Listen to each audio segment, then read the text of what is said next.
C'est une course où les maîtres mots sont la solidarité, l'abnégation et le respect des valeurs que prônent Peace and Sport et la Fondation Princesse Charlène de Monaco, organisateurs de l'épreuve avec la direction de l'éducation nationale de la jeunesse et des sports. Le rallye Princesse Charlène s'est déroulé ce mardi matin en principauté. Un départ du gymnase de l'Annonciade à 8h30 pour des épreuves au Larvoto à l'occasion de la journée internationale du sport au service du développement et de la paix.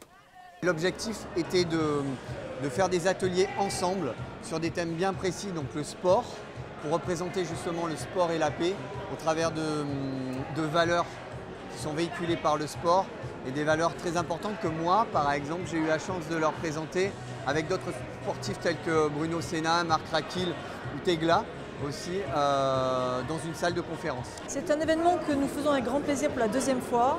C'est l'occasion de célébrer la journée internationale du sport que l'ONU a décrétée le 6 avril pour justement au service du développement et de la paix. Nous avons eu autour de 400 enfants aujourd'hui, depuis ce matin, répartis dans des équipes de 5. Les élèves des collèges Charles III et FANB ont enchaîné 3 ateliers sportifs et pédagogiques. Premier défi, ramer sur un ergomètre sous forme de relais, chacun son tour afin de parcourir une distance de 1200 mètres. Deuxième étape, transporter sur un brancard une victime fictive avant l'épreuve pédagogique, un QCM sur les activités de Peace and Sport et de la Fondation Princesse Charlène. Les jeunes collégiens ont joué le jeu à fond et sont allés au bout d'eux-mêmes.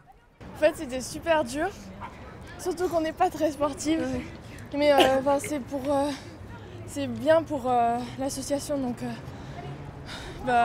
on fait des efforts. Raconte-moi les 3 ateliers, comment ça se passe les uns après les autres. En fait, on enchaîne à l'ergomètre, on doit être super soudés pour soutenir les autres.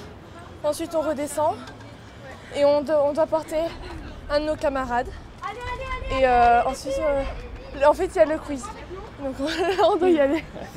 11h30, retour au gymnase de l'Annonciade pour la remise des prix en présence du couple princier. La victoire est revenue au groupe 11 de la 3e 4.